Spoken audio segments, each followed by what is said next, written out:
Quando ele entrou no hipódromo com um burro cinza, todo mundo riu. Os jóqueis, a arquibancada, o dono do evento, todo mundo. Ninguém levou a sério. Ninguém imaginou que aquele homem velho, com chapéu de palha e um burro de trabalho, tinha uma razão para estar ali que nenhum deles conseguiria entender. Ele precisava vencer aquela corrida, ou perdia a terra do pai naquele mesmo dia. O envelope estava em cima da mesa fazia 3 semanas. Germano já sabia o que estava escrito, sabia de cor. Mas toda manhã ele passava na cozinha e olhava para ele do mesmo jeito, como quem espera que a palavra mude de sentido se você olhar vezes suficientes. Não mudava. 87 mil reais. Prazo. Sexta-feira. Sem pagamento, o banco tomava a terra do pai. Os 12 alqueires que Germano conhecia milímetro por milímetro, onde a seca pegava mais forte, onde nascia a mina d'água que nunca secou, onde o pai tinha enterrado o cachorro velho numa tarde de chuva e plantado uma muda de aroeira em cima. Aquela terra. Aquela. Trovão estava no cercado quando ele saiu. Burro cinza, 14 anos, mancha branca acima do olho esquerdo. Feio do jeito que animal de trabalho é feio, sem cerimônia, sem enfeite. Mas quando Germano chegou na cerca, o bicho virou a cabeça com aquele olhar de sempre. Reconheceu, considerou suficiente. Os dois ficaram assim por um momento. O silêncio da manhã ao redor, o céu ainda fechado, a terra quieta. O envelope tinha chegado 3 semanas antes. Ele leu uma vez, dobrou, colocou em cima da mesa. Leu de novo à noite, com a luz fraca da cozinha. Depois, mais uma vez, em voz alta, devagar, como se as palavras fossem mudar de sentido se ele prestasse atenção suficiente. Não mudaram. A dívida era antiga, um empréstimo feito anos atrás para reformar o telhado depois da chuva que levou tudo. Germano pagou por um tempo, parou quando a safra falhou, retomou quando pôde. Mas os juros não pararam em nenhum momento. E agora o valor era quase o dobro do que ele tinha pedido. O banco não queria conversa. Queria o número ou queria a terra. E o prazo vencia naquela sexta-feira. Naquela sexta-feira, que era dali a 4 dias. Germano foi até a gaveta da cômoda e tirou o caderno onde guardava as contas. Somou 3 vezes. O resultado não mudou. O que ele tinha guardado cobria menos de 1/3 do valor. Não havia parente para pedir. Não havia nada para vender que chegasse perto. O sítio em si poderia ser dado como garantia, mas o banco já tinha essa garantia. Era exatamente isso que estava em jogo. Ele ficou sentado na cadeira da cozinha por um longo tempo, com o caderno aberto na mesa e a caneta parada na mão. Pela janela, dava para ver o portão de madeira que o pai tinha pintado de verde quando Germano tinha uns 10 anos. A tinta estava descascando fazia tempo, mas o portão estava de pé. Germano sempre achou que ia repintar um dia. Sempre empurrou para depois. Foi ali, olhando para o portão verde descascado, que ele lembrou da corrida. A grande corrida de Santo Antônio do Cerrado acontecia todo ano no hipódromo da cidade, sempre no fim de semana antes da festa do padroeiro. Germano nunca tinha participado, nunca teve cavalo de corrida, nunca teve interesse, mas ele conhecia o evento. Todo mundo conhecia, e todo mundo sabia do prêmio. 100 mil reais para o primeiro lugar, pagos na hora, em transferência, sem enrolação. 100 mil reais. O valor da dívida era 87 mil.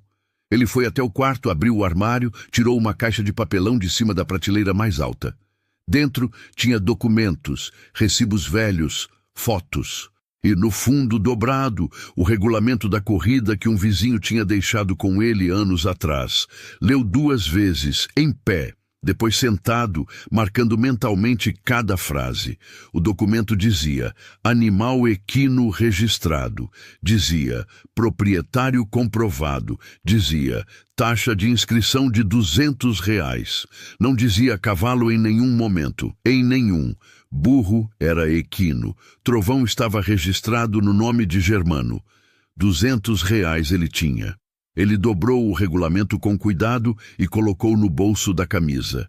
Ficou parado um segundo no meio do quarto, com a expressão de quem acabou de tomar uma decisão que sabe que não tem volta. Depois foi lá fora, apoiou os braços na cerca e ficou olhando para Trovão por um bom tempo. O burro levantou a cabeça. Virou o olho grande e escuro na direção de Germano com aquela calma de sempre. Você e eu, Germano disse baixinho. Mais uma vez. Trovão bufou. Voltou a mastigar. Germano pegou o telefone e fez a inscrição antes que pudesse pensar melhor. Antes que alguém pudesse olhar para ele e tomar uma decisão baseada no que estava vendo. Mas o que ele ainda não sabia era quem controlava aquela corrida. E o que esse homem fazia com quem ousava entrar no jogo dele sem ser convidado. Cássio Lacerda tinha 43 anos e o hábito de chegar em todo lugar como se o lugar tivesse sido construído para recebê-lo. Não era a arrogância de quem grita, era pior. Era a arrogância tranquila de quem nunca precisou gritar para ser obedecido. Ele entrava, olhava em volta com aquela calma de dono, e as pessoas ao redor ajustavam o comportamento sem perceber que estavam fazendo isso. O hipódromo era a herança do pai, Adalberto Lacerda, homem que chegou à cidade sem nada e saiu dela décadas depois com o nome gravado na memória de todo mundo que dependeu dele algum dia. Cássio herdou o negócio aos 32, depois de um problema de saúde que tirou o pai de cena de vez. Em menos de 2 anos, reformou tudo, expandiu o calendário de eventos, trouxe patrocinadores de fora e transformou a grande corrida numa data que movia a cidade inteira. Ele fez bem feito e cobrou caro por isso. Não em dinheiro, mas em dívidas de favor que ninguém assinou, mas todo mundo sabia que devia. O cavalo se chamava Imperador. Puro sangue trazido de fora, comprado num leilão que Cássio transformou em jantar com fotos no jornal regional. O animal era bonito do jeito que coisas caras costumam ser bonitas. Uma beleza que parece querer ser vista, que se move sabendo que tem plateia. Cássio não montava pessoalmente, contratava jockey, escolhia o melhor disponível, pagava bem e exigia resultado. Ele não precisava dos R$100 mil do prêmio. O hipódromo faturava mais do que isso num fim de semana bom. O que ele precisava era ganhar na frente de todo mundo. Precisava que as pessoas vissem o imperador cruzando a linha primeiro e soubessem que era o cavalo dele. Precisava do olhar dos outros, confirmando que ele estava onde sempre esteve, no topo. São coisas diferentes, e Cássio sabia exatamente a diferença. Naquela quarta-feira, 2 dias antes da corrida, ele estava no escritório do hipódromo quando Renato, o auxiliar administrativo, bateu na porta com uma expressão que Cássio reconheceu de longe. A cara de quem está prestes a entregar uma notícia ruim e ainda não decidiu como embrulhar. Fala, Cássio disse, sem tirar os olhos dos papéis. Tem uma inscrição diferente, doutor. Renato colocou a ficha na mesa. Um senhor de São Bento das Pedras, Germano Batista. Cássio olhou para a ficha. Leu o nome do animal, leu de novo. Trovão. Ele disse o nome em voz alta, devagar. Espécie, asinino. É um burro, doutor. Cássio ficou em silêncio por um momento. Depois recostou na cadeira e olhou para o teto com a expressão de quem está decidindo se aquilo merece raiva ou riso. Escolheu o riso. Um riso curto, fechado, que não tinha alegria nenhuma dentro. Ele pagou a taxa? Pagou. R$200. Transferência confirmada. O regulamento foi cumprido? Renato hesitou meio segundo. Tecnicamente, sim, doutor. O documento não especifica a raça, diz equino. Cássio pegou a ficha, dobrou ao meio e jogou de volta para Renato. Deixa entrar. Uma pausa calculada. Todo hipódromo tem sua atração especial. Renato saiu. Cássio ficou olhando pela janela que dava para a pista, a terra batida, alaranjada, as arquibancadas vazias naquele horário, o imperador no estábulo do fundo sendo escovado por 2 tratadores. Ele não estava preocupado. Germano Batista e o burro dele eram uma piada que ia se resolver sozinha no meio da corrida, com todo mundo vendo. Se havia algo que Cássio sabia fazer, era deixar as pessoas se humilharem sem que ele precisasse fazer nada. Bastava abrir o espaço certo e esperar. O que ele não considerou, porque nunca precisou considerar, era que algumas pessoas entram num espaço aberto para humilhá-las e atravessam para o outro lado. Naquela mesma tarde, um dos jockeys contratados para a corrida, rapaz de 20 e poucos anos, botas engraxadas, jeito de quem cresceu achando que é mais esperto do que é, ouviu sobre a inscrição de Germano e levou a notícia para o grupo como quem leva um presente. A história rodou os estábulos com risos. Alguém fez uma imitação, alguém fez outra melhor. O nome Trovão virou piada de corredor, dita com aquela entonação específica de quem precisa que os outros riam junto para confirmar que é engraçado. Cássio ouviu tudo isso de longe, no camarote, e não disse nada. Só levantou o copo. Do outro lado da cidade, naquele mesmo fim de tarde, Germano estava no terreiro preparando a sela velha. Trovão ficou quieto enquanto ele ajustava as tiras. Mais quieto do que o normal, como se soubesse que algo diferente estava por vir. Germano trabalhou em silêncio, com os movimentos de quem fez aquilo tantas vezes que as mãos sabem o caminho sozinhas. Quando terminou, ficou parado olhando para o burro por um momento. Pensou no portão verde, no nome do pai que estava no documento de herança, nos 12 alqueires que conhecia de cor. Depois pensou em Cássio Lacerda, um nome que ele tinha ouvido a vida toda na cidade, sempre junto de alguma coisa grande, sempre no centro de alguma decisão que afetava os outros sem pedir licença. Germano não tinha raiva. Raiva gasta energia que ele ia precisar para outra coisa. Tinha clareza. E clareza, às vezes, é mais perigosa do que qualquer raiva. A corrida era em 2 dias, e Cássio Lacerda ainda estava rindo. A sexta-feira chegou com o sol forte e o hipódromo cheio desde cedo. Carros estacionados na terra batida do lado de fora, famílias com cadeiras dobráveis, crianças correndo entre as pernas dos adultos. A grande corrida de Santo Antônio do Cerrado era isso. Não era só evento de rico, era o dia em que a cidade inteira parava e vinha para cá. Tinha barraca de comida, tinha forró no alto-falante antes da corrida começar. Tinha aquele cheiro misturado de fritura, terra seca e estrume que todo mundo fingia não sentir. Germano chegou às 7h30 da manhã com Trovão no reboque velho. Estacionou longe da entrada principal, descarregou o burro com calma, ajustou a sela pela última vez. Trovão estava tranquilo, orelhas em pé, olhos passeando pelo movimento ao redor, sem nenhuma pressa de entender tudo. Germano amarrou o lenço no pescoço, abaixou o chapéu de palha e começou a caminhar em direção ao pátio de largada. Os primeiros olhares vieram antes mesmo de ele chegar na entrada. Um homem com uma criança no colo apontou.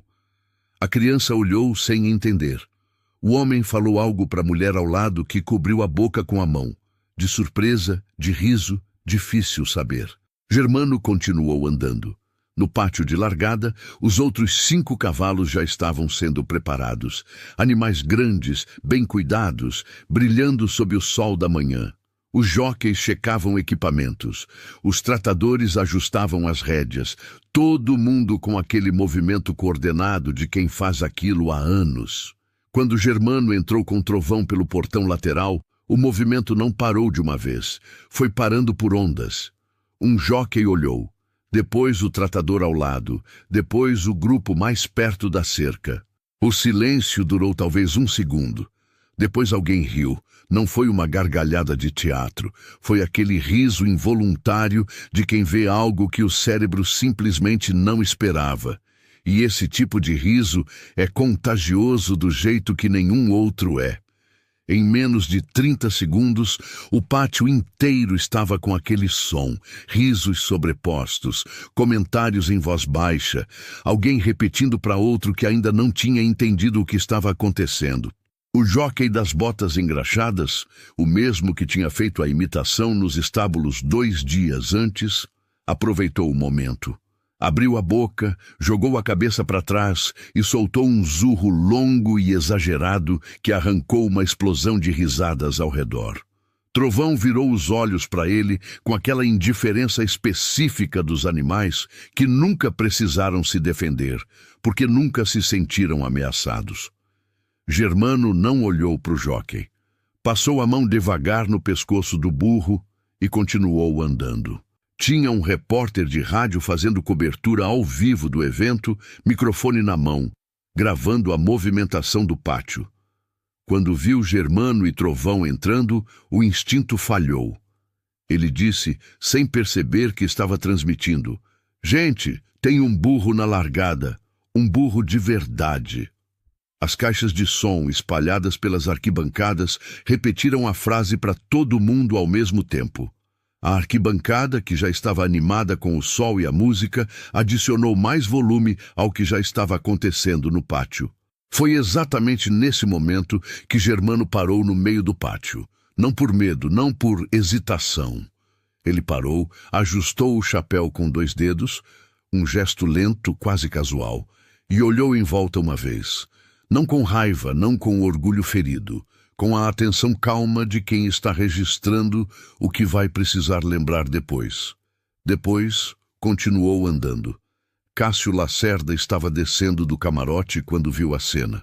Chegou ao pátio com o passo de sempre, sem pressa, como se o mundo tivesse tempo de sobra para esperá-lo. Olhou para Germano, olhou para Trovão, deixou o canto da boca subir devagar. "Sem ofensa, seu Germano", ele disse com aquela voz de quem ensaiou o tom sem parecer que ensaiou. "Mas pode participar sim, tá nas regras." Uma pausa. Todo hipódromo tem sua atração especial. As pessoas ao redor riram. Cássio levou o copo à boca. Germano olhou direto para ele. Não respondeu. Ficou com aquele olhar por tempo suficiente para Cássio sentir o peso. Não de ameaça, mas de alguém que já passou por coisas que esse homem não aguentaria carregar por uma manhã. Cássio desviou primeiro. Virou levemente para o lado, disse algo para a pessoa ao lado, riu de um jeito que parecia natural e não era. Renato apareceu então com a prancheta e a expressão de quem foi mandado fazer um serviço que não queria fazer. Disse que havia uma questão de interpretação no regulamento, que talvez fosse melhor resolver antes da corrida começar.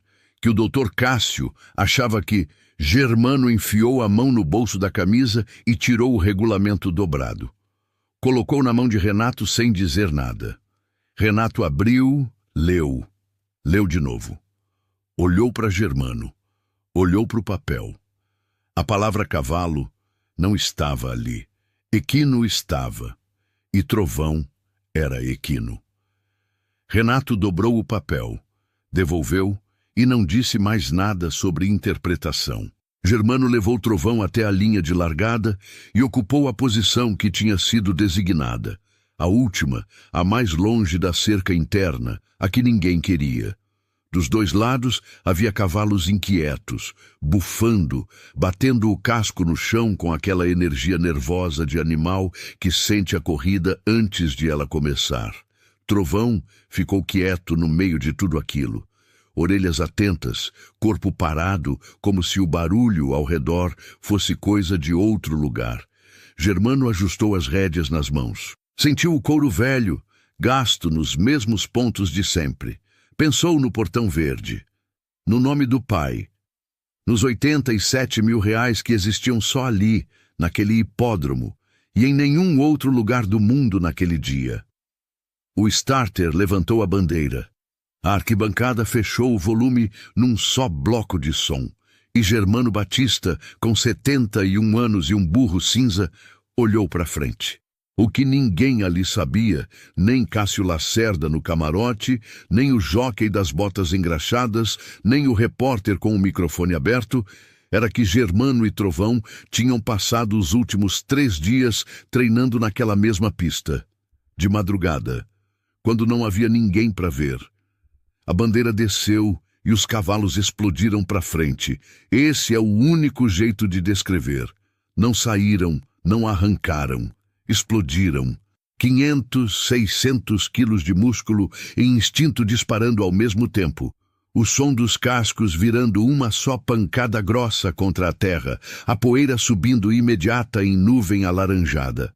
A arquibancada gritou junto com a largada, aquele grito coletivo que não é de ninguém em específico e é de todo mundo ao mesmo tempo. Trovão saiu junto, não atrasou, não hesitou, saiu no ritmo que Germano pediu com os joelhos, firme, controlado. Mas a diferença apareceu nos primeiros 50 metros e era visível demais para ignorar. Os cavalos abriam passadas largas, fluidas, com aquela mecânica de animal criado para isso. Trovão corria com as passadas mais curtas, o corpo mais baixo, o pescoço menos erguido. Funcionava, mas não era a mesma coisa. Aos 100 metros, Trovão estava em sexto, último.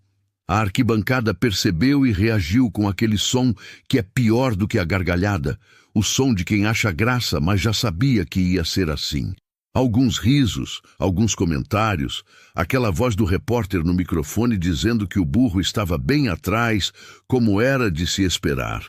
Cássio Lacerda estava de pé no camarote com o copo na mão e uma expressão que não era mais de diversão, era de confirmação. O mundo estava na ordem certa, o imperador na frente, o burro atrás, e tudo fazendo sentido do jeito que sempre fez. Germano não forçou. Esse era o plano, e tinha sido o plano desde o primeiro treino de madrugada, 3 dias antes, quando ele levou Trovão para a pista às 2 da manhã, com uma lanterna amarrada no pescoço do burro, e passou 2 horas estudando o terreno. Ele conhecia Trovão há 14 anos. Sabia que o animal não tinha o arranque dos cavalos de corrida. Sabia que nos primeiros 100, 200 metros, qualquer cavalo bem treinado ia deixá-lo para trás. Mas também sabia de outra coisa. Uma coisa que não estava em nenhum regulamento e que Cássio Lacerda, com todo o dinheiro dele, nunca ia comprar num leilão. Trovão não cansava do mesmo jeito. Cavalos de corrida são criados para velocidade máxima em distância controlada. Treinam, descansam, treinam de novo, com alimentação calculada e rotina rígida. Trovão tinha passado 14 anos carregando peso em terreno acidentado, subindo ladeira com sol a pino, trabalhando sem parar no ritmo que o trabalho pedisse. O corpo dele não era bonito, mas era construído para durar.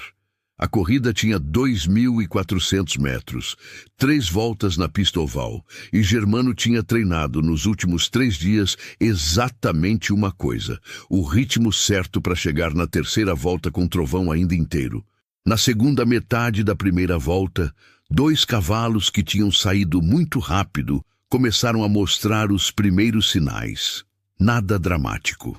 Uma pequena perda de ritmo. Uma passada que encurtou levemente. Quem não sabia o que estava vendo, não ia perceber. Germano percebeu. Ele manteve o passo. Trovão respondia aos joelhos como sempre respondeu. Sem precisar de grito, sem precisar de chicote. Germano nunca usou chicote em Trovão. Nunca precisou. No início da segunda volta, o imperador seguia na frente com folga. O jockey gerenciando bem o ritmo, experiente o suficiente para não desperdiçar energia cedo. Era o cavalo mais bem preparado da corrida e o jockey sabia disso. Corria com a confiança de quem está administrando uma vitória, não lutando por ela. Atrás dele, 2 cavalos disputavam o segundo lugar com aquela tensão lateral de quem corre perto demais. Trovão estava em quinto, a diferença tinha encolhido. Ninguém nas arquibancadas tinha notado ainda. Foi no meio da segunda volta que o primeiro problema apareceu, e não veio de onde Germano esperava. O cavalo à sua esquerda estava nervoso fazia tempo, desde a largada, com aquele movimento de cabeça que indica animal mal acomodado ou mal dormido. O jockey segurava bem, mas segurar não é a mesma coisa que resolver. Na entrada da curva fechada, o animal puxou para a direita de repente. Não uma queda, não um tropeço, mas um desvio brusco que fechou o espaço entre ele e Trovão de uma hora para outra. Germano viu e não teve tempo de muito. Jogou o peso para o lado, puxou as rédeas pela direita e conseguiu abrir meia distância antes do contato. Mas o contato aconteceu. O flanco do cavalo bateu no ombro de Trovão, não pesado, mas suficiente. Trovão desequilibrou 2 passos. Germano ficou torto na sela por um segundo que pareceu mais longo do que era. Não caiu, mas perdeu 3 posições numa curva só. A arquibancada reagiu com aquele som. Não de preocupação, mas de quem acabou de ver a piada ganhar um capítulo novo. Cássio se levantou no camarote. O repórter disse algo no microfone que Germano não ouviu, porque o barulho tinha virado um bloco único e indistinto. Germano endireitou o corpo. Ajustou as rédeas. Olhou para frente. Trovão já estava se reequilibrando sozinho, sem pisar errado, sem mudar o ritmo mais do que precisava. 14 anos de terreno irregular tinham construído um equilíbrio que não dependia de pista perfeita. Entravam na reta antes da última curva. O imperador ainda na frente, 2 cavalos entre ele e Germano, a terceira volta começando, e foi aqui que Germano fez o que tinha treinado nas madrugadas. Não acelerou, não forçou. Esperou o momento exato, aquele metro de pista onde a curva abre e o terreno nivela, e pediu para Trovão com os 2 joelhos juntos, uma pressão firme e conhecida. Trovão respondeu, não com um galope de exibição, com aquela aceleração de baixo, construída, do animal que estava guardando fôlego a 2.000 metros e agora tinha permissão para usar. Eles passaram o 5º, passaram o 4º. Entraram na última volta em 3º lugar, com o imperador ainda à frente e a arquibancada que tinha começado a rir, agora em silêncio pela primeira vez. Cássio Lacerda abaixou o copo. O silêncio no camarote de Cássio durou menos de 3 segundos. Ele levantou o copo de volta, disse algo para a pessoa ao lado e o riso voltou. Menor, mais controlado, mas voltou. 3º lugar ainda era 3º lugar. O imperador tinha quase uma volta de vantagem acumulada. A matemática não fechava a favor de um burro. Era o que todo mundo estava pensando. Era o que fazia sentido pensar. Na pista, Germano entrou na última volta em 3º e fez uma coisa que nenhum jockey profissional faria naquele momento. Não acelerou. Manteve o ritmo. O 2º colocado estava a 3 comprimentos à frente, o imperador mais longe ainda, e Germano não forçou. Trovão continuava com aquela passada ritmada, baixa, sem floreio, que parecia lenta até você contar os metros e perceber que não era. O 2º colocado começou a ceder primeiro. Não de uma vez. Foi uma passada que encurtou, depois outra, o pescoço do cavalo descendo levemente, aquele sinal que os olhos treinados reconhecem e os olhos comuns só veem quando já é tarde. O jockey sentiu e tentou compensar, pediu mais, mas o animal já tinha dado o que tinha para dar na primeira volta. O que sobrou não era suficiente. Trovão passou ele sem drama, sem aquela explosão de velocidade que as arquibancadas esperam. Passou como quem estava no ritmo certo o tempo todo e o outro é que havia saído do dele. 2º lugar. O imperador à frente com 4 comprimentos de distância. A reta final começando. E foi exatamente aqui, nesse momento em que a arquibancada começava a processar o que estava vendo, que a coisa mais inesperada da tarde aconteceu. E não foi Trovão ultrapassando o imperador. Foi o silêncio, não um silêncio de uma vez. Foi aquele silêncio que se espalha de pessoa em pessoa, como alguém apagando velas numa fila. Uma, depois a do lado, depois a próxima. Uma mulher na 2ª fileira que estava rindo parou no meio da frase. O marido ao lado percebeu, olhou para onde ela estava olhando e também parou. Um grupo de rapazes em pé na grade lateral foi ficando mudo um por um. O repórter de rádio começou uma frase e não terminou. O copo de plástico que alguém deixou cair bateu no chão de concreto e foi o único som que existiu por um instante inteiro. Na pista, Germano estava com o corpo inclinado sobre o pescoço de Trovão, o chapéu de palha quase voando, os braços abertos nas rédeas. O rosto dele não estava glorioso, não estava com aquela expressão de herói que os filmes ensinam a esperar. Estava concentrado, presente. A cara de um homem de 71 anos fazendo a coisa mais importante da vida com o único recurso que tinha. Trovão entrou na reta final. 4 comprimentos para fechar. Depois 3. Depois 2,5. E aqui, o jóquei do imperador sentiu pela primeira vez o que estava acontecendo nas suas costas. Ele olhou pelo ombro. Olhou de novo. E pela primeira vez naquela tarde, a expressão de confiança no rosto dele trocou de endereço. Ele pediu mais para o imperador. O cavalo respondeu, porque era um animal excepcional, porque estava bem preparado, porque tinha tudo que dinheiro e técnica podiam oferecer. A passada abriu, o ritmo subiu e a distância parou de encolher por alguns segundos. Mas Trovão não parou. Continuou naquele ritmo construído ao longo de 2.200 metros, aquela aceleração que não era de arranque, mas de fundo, o tipo de velocidade que não aparece no começo e não desaparece no fim. 2 comprimentos, 1,5.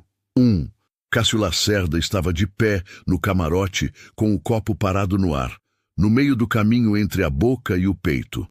A expressão dele era a de alguém que abriu uma porta esperando um cômodo conhecido e encontrou algo que não conseguia nomear. Ao lado dele, as pessoas que tinham rido a tarde inteira estavam em silêncio. Não o silêncio de quem está com vergonha, mas o silêncio de quem está vendo uma coisa que o cérebro ainda não organizou direito. Meio comprimento. O jóquei do imperador pediu tudo. O cavalo deu tudo. E não foi suficiente. Trovão cruzou a linha com menos de 1 comprimento de vantagem. No momento exato do cruzamento, o burro soltou um bafo grosso pelo focinho. Aquela respiração pesada, ritmada, de animal que deu tudo e não guardou nada. A nuvem de vapor sumiu rápido no calor da tarde. Os cascos bateram no chão 3 vezes depois da linha, secos e isolados, sem mais nenhum outro som ao redor. O silêncio durou 4 segundos completos. 4 segundos em que ninguém na arquibancada fez nenhum som. Nem os que torciam pelo imperador, nem os que tinham rido de Germano, nem as crianças que não entendiam bem o que tinha acontecido, mas sentiam que alguma coisa tinha mudado no ar. Depois, começou o aplauso. Não de todo mundo, não imediato, mas do tipo que não foi combinado, que saiu das mãos de pessoas que não tinham planejado aplaudir, e no momento em que a lógica chegou, as palmas já estavam no ar. Uma mulher de cabelo grisalho na arquibancada central bateu palma com o olho cheio. Um homem de chapéu que tinha feito piada na entrada ficou com as mãos paradas por 1 segundo antes de juntar as palmas, devagar, como alguém que está pagando uma dívida que não esperava ter. O jóquei das botas engraxadas estava com as 2 mãos no capacete, olhando para a pista com a boca entreaberta. Ele não aplaudiu. Mas o zurro que tinha soltado horas antes tinha sumido do rosto dele completamente. E o que ficou no lugar era uma expressão que ele ia demorar alguns dias para conseguir descrever para alguém. No final da pista, Germano parou o Trovão e desceu devagar. Os joelhos acusaram a idade na hora, como sempre faziam, e ele segurou na sela por 1 segundo antes de se firmar no chão. Depois ficou parado, com uma mão no pescoço do burro e encostou a testa no pelo cinza por alguns segundos. O chapéu cobriu o rosto. Ninguém viu o que passou ali, mas Cássio Lacerda viu o burro parado no fim da pista. E pela primeira vez naquele dia, pela primeira vez em muito tempo talvez, não tinha nada para dizer. Cássio Lacerda desceu do camarote 3 minutos depois de Trovão cruzar a linha. Não correu. Cássio nunca corria. Era uma regra não escrita que ele tinha para si mesmo, porque correr era sinal de descontrole, e descontrole era o que ele nunca permitia que os outros vissem. Mas o passo estava diferente, mais curto, mais rígido. Quem conhecia bem reconheceu na hora. Ele foi direto à mesa de organização que ficava numa sala pequena atrás das arquibancadas. 2 mesas, 3 cadeiras, uma impressora velha e um ventilador de teto que chiava. Renato estava lá com 2 auxiliares, organizando os papéis do resultado. Quando viu Cássio entrar, endireitou as costas automaticamente. Tem algum problema com o resultado? Cássio disse. Não foi pergunta. Renato olhou para ele. Doutor, o animal não é um cavalo de corrida. Não foi criado, treinado, nem certificado para competição. Isso por si só já é base para contestação. Renato abriu a boca, fechou. Abriu de novo. O regulamento não exige certificação de treinamento, doutor. Exige equino registrado e proprietário comprovado. Os 2 estão... Eu sei o que o regulamento diz. A voz de Cássio continuou baixa, controlada. Era quando ele ficava assim, quieto, preciso, que as pessoas ao redor sentiam mais. Eu estou dizendo que existe uma interpretação. Quero que você documente a contestação antes de registrar o resultado final. Renato ficou em silêncio por um segundo, que pesou mais do que deveria. Era um funcionário de 12 anos, um homem que tinha aprendido a não dizer não para Cássio Lacerda. Mas havia algo diferente naquele momento. Talvez o aplauso que ainda ecoava lá fora, talvez a imagem do velho encostando a testa no burro no fim da pista, talvez só o cansaço acumulado de 12 anos de pequenas escolhas erradas. Eu não consigo documentar uma contestação sem base, doutor, ele disse. O resultado foi regular. Se o senhor quiser acionar um advogado, é um caminho. Mas eu não assino nada que não tem fundamento. O silêncio que se seguiu durou talvez 5 segundos. Cássio olhou para Renato com aquela expressão que não mudava. Calma, precisa, sem raiva visível. Depois virou e saiu. Do lado de fora, ligou para 3 pessoas em 10 minutos. O primeiro era um advogado que atendia os negócios da família há anos. Homem caro, competente, acostumado a resolver problemas antes que virassem problemas maiores. Cássio explicou a situação com os termos que achava que funcionariam. O advogado ouviu, fez uma pausa e disse o que Cássio não queria ouvir. Não havia base jurídica sólida. O regulamento era claro. Uma contestação seria arquivada rapidamente e geraria mais exposição do que solução. Cássio ligou para a segunda pessoa. Recebeu uma variação da mesma resposta. A terceira ligação foi para um homem que devia favor. Um favor antigo, do tipo que Cássio guardava com cuidado porque sabia que ia precisar um dia. Explicou o que queria.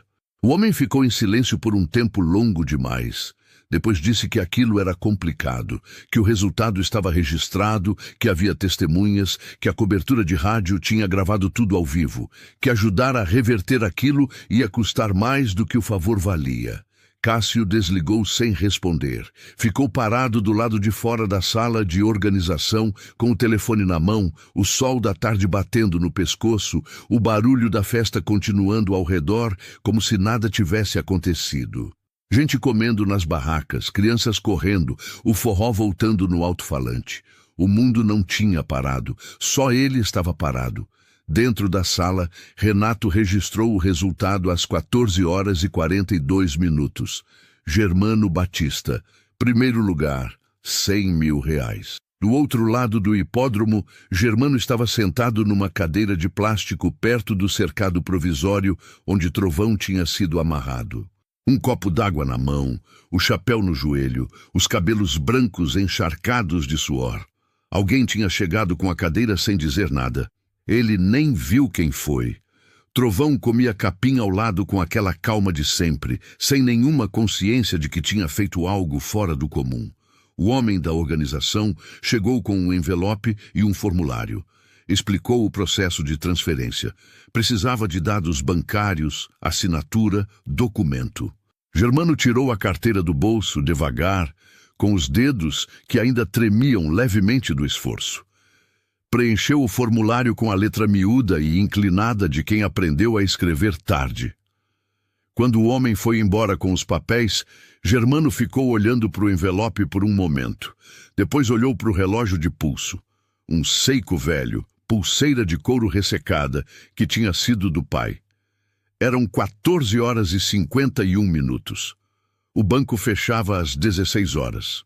A agência ficava do outro lado da cidade. Com trânsito de fim de semana, festa do padroeiro, hipódromo cheio, ruas do centro bloqueadas, eram facilmente 40 minutos de carro. Talvez mais. Germano levantou da cadeira com aquela urgência silenciosa de quem não tem tempo para drama. Amarrou o lenço no pescoço, colocou o chapéu, foi até Trovão e colocou a mão no pescoço do burro por um segundo. Não era despedida, era só o gesto de sempre, o mesmo de todo dia no terreiro de casa. "Fica aqui", ele disse. "Já volto." Trovão levantou a orelha. Germano pegou as chaves do caminhão velho no bolso e começou a andar em direção ao estacionamento. Foi aí que percebeu o problema. O reboque ainda estava no lugar onde tinha estacionado de manhã, do lado de fora. Mas entre ele e a saída havia um congestionamento de carros tentando sair ao mesmo tempo, o cruzamento na entrada bloqueado por um caminhão de bebidas que tinha parado no lugar errado. Ele ficou parado olhando para aquilo por 2 segundos. Depois virou para o rapaz, que estava parado ao lado, um desconhecido de uns 30 anos com camisa da festa, e perguntou diretamente: "Você sabe um caminho que desvia desse cruzamento?" O rapaz olhou para ele. Olhou para o congestionamento. "Sei não, mas meu cunhado sabe. Ele mora aqui perto. Me leva até o Banco Central?" Germano disse: "Tenho que chegar antes das 4. O rapaz hesitou meio segundo. Depois disse: "Entra." Eram 15h04 quando o carro entrou no trânsito. O banco fechava em 56 minutos e a cidade estava cheia. O rapaz se chamava Dirceu, tinha 32 anos, trabalhava numa oficina mecânica e conhecia cada ruela de Santo Antônio do Cerrado com a intimidade de quem cresceu errando por elas. Não perguntou o nome de Germano. Não perguntou de onde vinha o dinheiro nem o que estava em jogo. Talvez tivesse visto a corrida. Talvez tivesse simplesmente reconhecido naquele homem de chapéu e lenço algo que merecia pressa. Saiu do estacionamento pelo acesso lateral que os carros comuns não usavam, cruzou 2 ruas de terra atrás do hipódromo, pegou a avenida que contornava o centro pela parte de trás. O caminho era mais longo em metros e mais curto em minutos, sem o cruzamento bloqueado, sem o fluxo da festa empurrando todo mundo para a mesma direção.